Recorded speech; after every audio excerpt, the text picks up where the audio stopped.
तो पार्ट 19 की शुरुआत वहीं से होती है जहां पिछला एपिसोड खत्म हुआ था। गुआन दोही के घर पे रहने के लिए आ जाता है, जहां उनकी थोड़ी ऑकवर्ड सी फर्स्ट नाइट की बात दोही आज किलर का पता लगाने की बात करती है, जिसके लिए गुआन तो पहले मना कर रहा था। पर फिर जब दोही बताती है कि उसे नोसु के बेटे म्योंग पर डाउट है कि वही इन सब के पीछे है, तब गुआन उसके बारे में इन्वेस्टिगेट करने के लिए मान जाता है। वहीं इधर म्योंग तो अपने जूडो क्लब में होता है, जहाँ पर वो एक बंदे के साथ फाइट कर रहा था, जिस दौरान वो तो उस बंदे को नीचे गिराकर उसके गले को चोक करके रखता है। वो बंदा अपनी हार मानकर टैप करने लगता है, लेकिन म्योंग तो उसे छोड़ ही नहीं रहा था। जो देख उसके दोस्त लोग उसे छोड़ने को कहते हैं, पर गुआन तो उनकी बात भी नहीं सुन रहा था, इसीलिए वो सभी उनको छुड़ाने के लिए चले आते हैं, जहाँ म्योंग तो उस बंदे को बेहोश करके ही छोड़ता है और एक एविल स्माइल देते हुए वहाँ से चला जाता है। इधर दोही तो रेडी होकर बाहर आती है, जहाँ उसने तो अपने सर पर एक कपड़ा बांध लिया था, चश्मा पहन लिया था, ताकि वो लोग जब म्योंग का पीछा करे तो वो उसे नोटिस न करे। जिस पर गुआन उसे कहता है कि अगर तुम इस तरह से चलोगी तो तुम हर किसी के नजर में आसानी से आ जाओगी। तो दोही उस कपड़े को निकाल देती है। देन गुआन उसके हाथ को होल्ड करता है और वो लोग टेलीपोर्ट होकर आ जाते हैं म्योंग के जूडो क्लब के बाथरूम में। दोही कहती क्या तुम्हें और कोई जगह नहीं मिली? गुआन बताता है कि मेरी टेलीपोर्टेशन की पावर मुझे मेरे टारगेट के करीब ले आती है, इसलिए थोड़ा वेट करो, वो आता ही होगा। तभी उन्हें किसी के आने की आवाज सुनाई देती है, जो कि म्योंग होता है। तो दोही गुआन को हटाकर बाथरूम का दरवाजा लगा देती है। म्योंग का ध्यान दरवाजे की ओर गया ही था, तभी वहाँ पर उसका एक जूडो क्लब का फ्रेंड आ जाता है, जो उसे पूछता है कि आखिर तुझे हुआ क्या था? तूने उस बंदे को मार ही डाला था। जो सुन म्योंग तो उसकी ओर गुस्से में घूरता है और उसे ऐसे देखते ही वो बंदा भाग जाता है। तो म्योंग अपने आप को मिरर में देखते हुए कहता है कि इसमें क्या हो जाता अगर मैं उसे मार देता तो। ये बोलकर वो बाहर चला जाता है। तो गुआन और दोही भी उसे छुप छुप कर फॉलो करते हुए बाहर आते हैं, जहाँ म्योंग कार में बैठकर चला जाता है। तो दोही गुआन को जल्दी से अपना हाथ पकड़ने के लिए कहती है और टेलीपोर्ट होने के लिए कहती है। गुआन कहता है कि अगर हम अभी टेलीपोर्ट हुए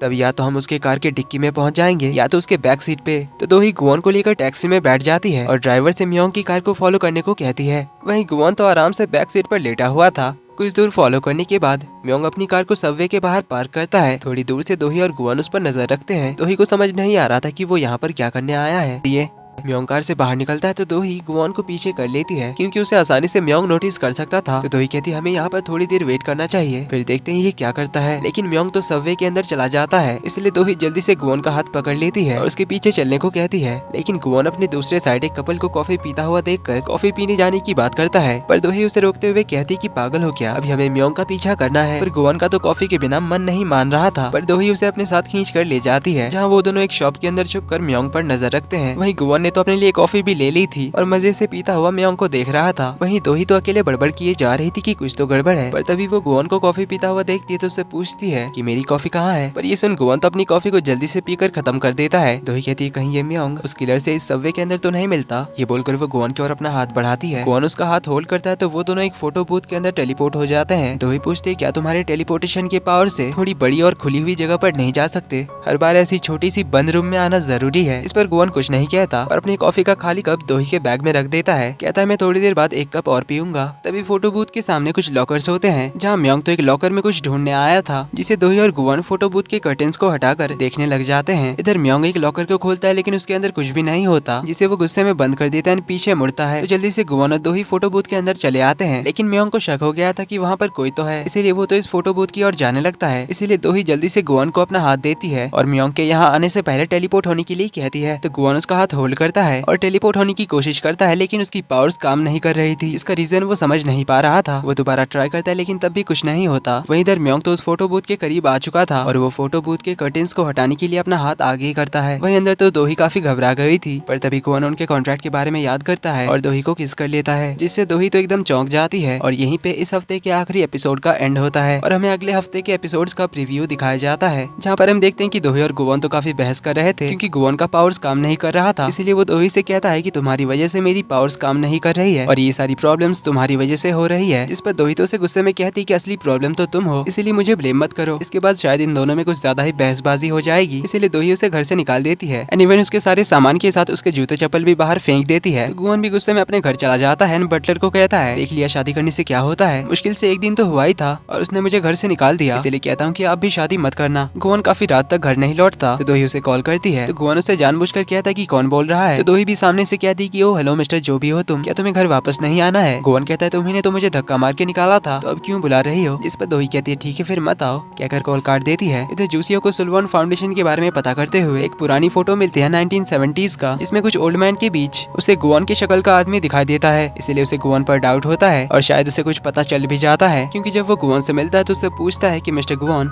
क्या तुम एक इंसान नहीं हो? जिस पर गुआन उसे शॉकिंगली देखता है। अब इसे क्या पता चला था वो तो हमें अगले एपिसोड में ही पता चलेगा। पर इधर दो ही नोसुक से मिलने जाती है, जहाँ उसे कहती है कि मुझे सच पता लगाने से कोई नहीं रोक सकता। इस पर नोसुक उसे कहता है कि जरा संभल कर रहना, क्योंकि बुरा वक्त कभी भी किसी पर भी आ सकता है। दो ही जाने लगती है तो नोसुक उसकी ओर गन तान देता है। तभी वहाँ पर गुआन भी आ जाता है और हमें एक गन शॉट की आवाज सुनाई देती है, जो देख गुआन तो शॉक्ड हो जाता है। यहीं पर अगले एपिसोड का प्रीव्यू खत्म होता है। तो अब आगे कहानी और ज्यादा इंटरेस्टिंग होने वाली है, क्योंकि अभी तो गुआन के इंसानी जिंदगी के मेमोरीज भी आ रहे हैं, जहाँ पर वो किसी लड़की को तलवारबाजी करते हुए देखता है। अब वो कौन होती है ये देखना इंटरेस्टिंग होगा, और गुआन डीमन कैसे बना ये भी हमें आने वाले एपिसोड्स में पता चल जाएगा। एंड लास्टली गुआन के पावर्स क्यों काम नहीं कर रहे हैं, इसके पीछे का कारण भी हमें अगले एपिसोड में पता चल ही जाएगा। और अगले एपिसोड के लिए हमें सैटरडे तक का वेट करना होगा। बट डोंट वरी, इस बीच में एक काफी इंटरेस्टिंग नया ड्रामा एक्सप्लेन जरूर करूंगा। तो मिलते हैं अगले वीडियो में, तब तक के लिए take care and bye bye. Video पसंद आए तो वीडियो को लाइक कर देना, चैनल पर पहली बार आए तो do subscribe and hit the bell icon. मिलते हैं अगले वीडियो में, तब तक के लिए take care and bye bye.